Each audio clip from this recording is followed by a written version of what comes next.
সম্মানিত আশিক রাসূল মুক্তিকামী ভাইরা, আজ পবিত্র ঈদে মিলাদুন নবী সাল্লাল্লাহু আলাইহি ওয়াসাল্লাম। ঈদ মানে খুশি, মিলাদ মানে রাসূলের জন্ম, রাহমাতুল্লিল আলামিনের শুভ জন্মের খুশি। এই মুহূর্তটির জন্য কুল কায়নাত অপেক্ষা করছিল।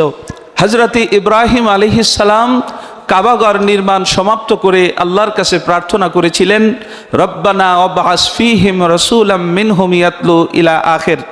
হে দয়াময় খোদা, আপনি সেই আখিরি জামানার প্রতিশ্রুত মহামানবকে আপনি প্রেরণ করুন। আল্লাহ রসুল সাল্লাল্লাহু আলাইহি সাল্লাম বলেন, আমি মুসলিম জাতির আদি পিতা হযরত ইব্রাহিম খলিলুল্লাহর সেই দোয়ার ফসল। আল্লাহ রসুল সাল্লাল্লাহু আলাইহি সাল্লাম আরও ফরমান, আমি হযরত ঈসা আলাইহিস সালামের ঈসা আলাইহিস সালাম সুসংবাদ দিয়েছিলেন আমার দয়াল রসুলের শুভ আগমনের ব্যাপারে। সম্মানিত আশিক রাসূল মুক্তিকামী ভাইরা, সূরা আলে ইমরানের 81 নম্বর আয়াতে মহান রব্বুল আলামিন জামে আম্বিয়াকে নিয়ে যে একটি মিটিং করেছিলেন, সেই সভার বর্ণনা আল্লাহ পাক নিজেই সূরা আলে ইমরানের 81 নম্বর আয়াতে আল্লাহ দিয়েছেন। সেখানে মহান মালিক পরিষ্কার করে বলেছেন, হে নবীগণ, হে রাসূলগণ, তোমাদের সবাইকে সত্যায়ন করার জন্য যখন আমার শ্রেষ্ঠ হাবিব মুহাম্মদ সাল্লাল্লাহু আলাইহি সাল্লাম তোমাদের মাঝে যাবেন, তোমরা তার প্রতি ঈমান আনবে এবং তোমরা তাকে সাহায্য করবে, তোমরা তাকে আমার শ্রেষ্ঠ হাবিব বলে তোমরা সত্যায়ন করবে। কি তোমরা আমার এই প্রতিশ্রুতি, আমি তোমাদেরকে যা নির্দেশ করলাম, এই নির্দেশ কি তোমরা পালন করবে? সমস্ত নবী এবং রাসূলগণ সমস্বরে সেদিন জবাব দিয়েছিলেন, হে দয়াময় খোদা, আমরা আপনার এই নির্দেশ আমরা পালন করব, আমরা আখিরি জামানার সেই রাসূলের উপরে আমরা ঈমান আনব, আমরা তাকে সাহায্য করব। আজকে মানব জাতির জন্য একটি পরম এবং মহা আনন্দের সংবাদ এই যে আমরা শুধু রাসূলের শুভ জন্মদিনই উদযাপন করছি না, আমাদের মাঝে যেই মহামানব অবস্থান করছেন, সেই মহামানব রাহমাতুল্লিল আলামিনের ওই সিরাজুম মুনিরা হৃদয়ে ধারণ করে আছেন, তিনি রুহে আজম ধারণ করে আছেন, তিনি সেই রুহুল কুদুস আপন হৃদয়ে ধারণ করে আছেন, যেই মহা সত্যকে ধারণ করে নবুয়াতের যুগের নবীগণ হেদায়েতের দায়িত্ব পালন করেছেন, বেলায়েতের যুগের ইমাম হেদায়েতের দায়িত্ব পালন করে থাকেন। সম্মানিত আশিক রাসূল ভাইরা, আল্লাহর মহান বন্ধু সুফি সম্রাট শাহ দেওয়ান বেগী হুজুর কেবলা জান রাহমাতুল্লিল আলামিনের শান মান উপস্থাপন করেছেন। তিনি বলেছেন, রাসূলের উপরে মিলাদ পড়া ফরজ। আমরা জানতাম রাসূলের উপরে মিলাদ পড়া শিরক বেদাত, এই জন্য আমরা মিলাদ পড়তাম না। কিন্তু ছোটবেলায় আমরা দেখতাম গ্রামে গঞ্জে শহরে বন্দরে সর্বত্র মিলাদের প্রচলন ছিল। রাহমাতুল্লিল আলামিনকে সবাই ডাকতো। কে বা কারা মিথ্যা ফতোয়া দিয়ে রাহমাতুল্লিল আলামিনের সামনে মিলাদ বন্ধ করেছিল, কিন্তু যুগের এই মহান ইমাম আবার এসে সগৌরবে পৃথিবীর 160 কোটি মুসলমানকে জানিয়ে দিলেন, না, মিলাদ পড়া শিরক বেদাত নয়, মিলাদ পড়া ফরজ। যে মিলাদ আল্লাহ নিজে পড়েন, সমস্ত ফেরেশতারা পড়ে, সেই মিলাদ তো শিরক বেদাত হতে পারে না, বরং এটা বড় ফরজ। সম্মানিত আশিক রাসূল মুক্তিকামী ভাইরা, আজকে এই মহামানবের প্রেসক্রিপশন অনুযায়ী বাংলাদেশ শুধু নয়, বিশ্বে কোটি কোটি আশিক রাসূলেরা আজকে রাহমাতুল্লিল আলামিনের প্রেমে উদ্বেলিত হচ্ছে। আজকে তারা মিলাদ শরীফ পাঠ করে হৃদয় মাঝে পরম প্রশান্তি পাচ্ছে। এটি যুগের ইমামের মহান সংস্কার। আজকে দেওয়ানবাগীর মিলাদ মানেই হচ্ছে সেখানে রাসূলের শানে মিলাদ হবে, অর্থাৎ আশিক রাসূলদের দিনের কাজ শুরু হয় মিলাদ দিয়ে এবং দিনের কাজ শেষ হয় রাসূলের উপরে মিলাদ শরীফ দরুদ শরীফ পাঠ করার মধ্য দিয়ে। সম্মানিত আশিক রাসূল ভাইরা, এই মহামানব রাসূল শুধু রাহমাতুল্লিল আলামিন দয়াল রাসূলের শান মানই উপস্থাপন করেন নাই, তিনি রাসূলের পিতামাতার শান মান তুলে ধরেছেন। আমরা জানতাম রাসূলের পিতামাতা মুমিন ছিল না। যুগের ইমাম শাহ দেওয়ান বেগী হুজুর কেবলা জান এই ভুল সংশোধন করলেন। তিনি বললেন যে না, রাসূলের পিতামাতা তারা মুমিন ছিল, শুধু মুমিন ছিল না, তারা উচ্চ পর্যায়ের মুমিন ছিল। তিনি বলতে বলতে কথাও বলেছেন যে রাহমাতুল্লিল আলামিনের পিতামাতা আল্লাহ ওয়ালা ছিল, অর্থাৎ ওলি আল্লাহ ছিল।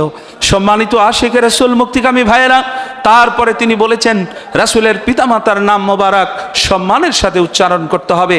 শুধু আব্দুল্লাহ নয়, হযরত আব্দুল্লাহ আলাইহিস সালাম, শুধু আমেনা নয়, হযরত আমেনা আলাইহিস সালাম। তারপরে তিনি বলেছেন রাসূলের পিতামাতার জন্য আমাদেরকে দোয়া করতে হবে। সম্মানিত আশিকে রাসূল মুক্তিকামী ভাইয়েরা, তারপরে তিনি আমাদেরকে সুসংবাদ দিয়েছেন। তিনি বলেছেন রাসূলের পিতামাতা উচ্চ পর্যায়ের মুমিন ছিল যারা বিশ্বাস করবে, রাসূলের পিতামাতার নাম মোবারক যারা সম্মানের সাথে উচ্চারণ করবে, রাহমাতুল লিল আলামিনের পিতামাতার জন্য যারা দোয়া করবে। সম্মানিত আশিক রাসূল ভাইয়েরা, তাদের উদ্দেশ্যে সুসংবাদ দিয়েছেন যুগের ইমাম। তিনি ফরমান যে তারা দয়াল রাসূল সাল্লাল্লাহু আলাইহি সাল্লামের শাফায়াত তারা পাবে, রাসূলুল্লাহর শাফায়াত তাদের নসিব হবে। সম্মানিত ভাইয়েরা, এই মহামানবের প্রত্যেকটি কর্ম রাসূলকে কেন্দ্র করে। তিনি যেই ইসলাম প্রচার করছেন সেই ইসলামের নাম মোহাম্মদী ইসলাম, অর্থাৎ রাসূল করিম সাল্লাল্লাহু আলাইহি সাল্লামের নাম মোবারক বিহনে কাণ্ডারিবিহীন ধর্ম আমরা করছিলাম। তিনি মোহাম্মদী ইসলাম, রাসূলের ইসলাম, সেই ইসলামকে আমাদের সামনে উপস্থাপন করেছেন। সম্মানিত আশিক রাসূল মুক্তিকামী ভাইয়েরা, প্রত্যেকটা আশিক রাসূল তাদের নামের আগে বলেন আমি আশিক রাসূল অমুক, অর্থাৎ আপনার নাম বলতে গেলেও আপনাকে রাসূলকে স্মরণ করতে হবে। তিনি যেই মিলাদ মাহফিল প্রচলন করেছেন সেই মিলাদের নাম আশিক রাসূল সাল্লাল্লাহু আলাইহি সাল্লাম মিলাদ মাহফিল। সম্মানিত আশিক রাসূল মুক্তিকামী ভাইয়েরা, বাংলাদেশ ব্যাংকের পিছনে বাবে মদিনা দেওয়ানবাগ শরীফে সেখানে আল্লাহর বন্ধু উটের খামার করেছেন। একটাই উদ্দেশ্য, এই উট দেখলে মানুষের রাসূলের কথা মনে হবে। উটের সাথে রাসূল সাল্লাল্লাহু আলাইহি সাল্লামের একটা গভীর সম্পর্ক রয়েছে। তিনি মক্কা থেকে যখন মদিনায় হিজরত করেছিলেন, সমস্ত সাহাবায়ে কিরাম তাকে অতিথি হিসাবে বরণ করার জন্য ব্যস্ত হয়ে পড়েছিলেন। আল্লাহ রাসূল বলেছিলেন আমার উট যেখানে থামবে আমি সেখানে অতিথি হব। দেখা গেল হযরত আবু আইয়ুব আনসারী রাদিয়াল্লাহু তাআলা আনহু বাড়ির উঠানে গিয়ে উট সেখানে বসে পড়ল, আল্লাহর রাসূল নেমে গেলেন। সম্মানিত আশিক রাসূল মুক্তিকামী ভাইরা, এভাবে দেওয়ানবাগী মাদ্দাজিল্লাহুল আলী তার প্রত্যেকটি কর্মের সাথে আপনি রাসূলের ঘ্রাণ পাবেন। আমরা যেই দরবার শরীফে এখন বসে আছি এই দরবারের নাম হচ্ছে বাবে রহমত, অর্থাৎ রাহমাতুল লিল আলামিনকে আপনি যেই দরজা দিয়ে প্রবেশ করলে পাবেন সেই দরজা। আপনি যদি বাবে মদিনায় যান সে মদিনা আপনাকে স্মরণ করিয়ে দিবে রাহমাতুল লিল আলামিনের সেই সোনার মদিনার কথা। এইভাবে এই মহামানব তার প্রত্যেকটি কর্মের মধ্য দিয়ে কিভাবে মানুষ আশিকে রাসূল হবে, কিভাবে মানুষ রাসূলকে ভালোবাসবে, কিভাবে মানুষ রাসূলের কাছে যেতে পারবে সেই ব্যবস্থা তিনি কায়েম করেছেন। সম্মানিত আশিকে রাসূল ভাইয়েরা, এই মহামানব মহান রব্বুল আলামিনের স্বরূপ তিনি উপস্থাপন করেছেন। আল্লাহ সম্পর্কে আমাদের কোনো জ্ঞান ছিল না। আমরা জন্মের পর থেকে শুনে আসছি আমাদের মহান মালিক আল্লাহ নিরাকার, এই দুনিয়ায় তাকে দেখা যায় না। সম্মানিত ভাইয়েরা, কিন্তু আমাদের মনে একটি প্রশ্ন ছিল, তাহলে মৃত্যুর সময় কেন প্রশ্ন করা হবে মার রব্বুকা, কে তোমার প্রভু? আমি যদি দুনিয়াতে আল্লাহকে না পাই, আল্লাহকে না দেখি, আল্লাহর পরিচয় লাভ করতে না পারি, তবে আমি এই প্রশ্নের জবাব কিভাবে দিব? এটা কেমন ব্যবস্থাপনা? ক্লাসে পড়ানোর ব্যবস্থা নাই, অথচ পরীক্ষায় প্রশ্ন আসবে। সম্মানিত ভাইয়েরা, তখন যুগের ইমামের কাছে এসে আমাদের এই ভুল সংশোধন হলো। তিনি জানালেন যে না, আল্লাহ নিরাকার নন, আল্লাহ আকার, এই দুনিয়াতে তাকে দেখা যায়।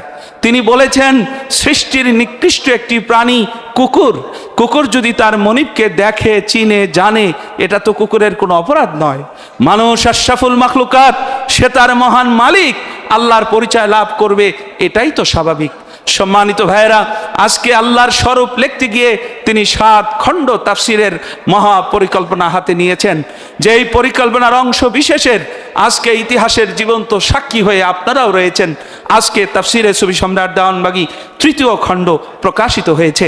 সম্মানিত আশিক রাসূল ভাইয়েরা, এই মহামানবের মাধ্যমে আল্লাহ এবং রাসূলের পরিচয় জগৎবাসীর কাছে প্রকাশিত হলো।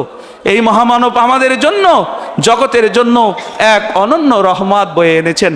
আর রাসূলের পরিচয় আমাদের জানা ছিল না, আল্লাহর স্বরূপ আমাদের জানা ছিল না, তিনি আমাদেরকে আল্লাহর পরিচয় দিলেন। আপনারা তাফসির যখন পড়বেন অভিভূত হয়ে যাবেন। আল্লাহ পাকের এক একটা গুণ, সেই গুণের মহিমা কিভাবে সৃষ্টির মাঝে বাস্তবায়িত হচ্ছে, অথচ সেই মালিক সম্পর্কে আমরা সম্পূর্ণরূপে আমরা গাফেল ছিলাম, আমরা ঘুমেছিলাম। এই মহামানব কোরআন মন্থন করে, কোরআন থেকে আল্লাহ তত্ত্বের খনি আবিষ্কার করে আজকে তিনি যে আল্লাহকে যে রূপে দেখেছেন সেই রূপের বর্ণনা কোরআন থেকে বের করে জাতির সামনে উপস্থাপন করেছেন।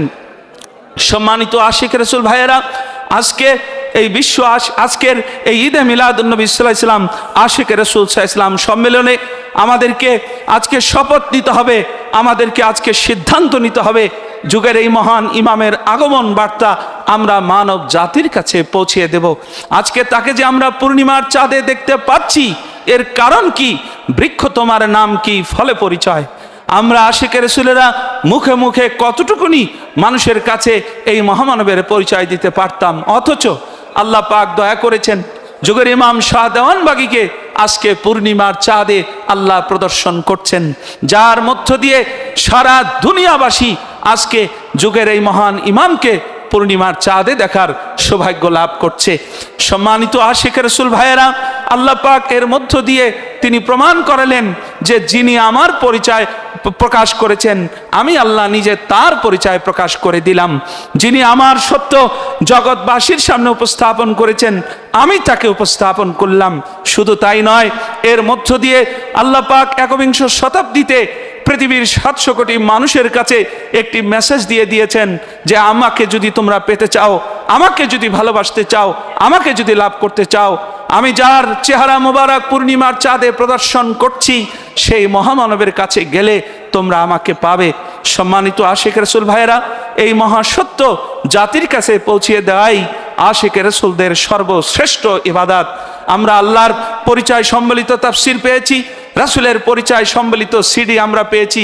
মনে হয় এটাই হলো আশিক রাসূলদের জীবনের সম্বল। এই মহাসত্য নিয়ে আমরা সামনে গিয়ে যাই, যুগের ইমামের এই মহাসত্য জাতির কাছে পৌঁছিয়ে দেই।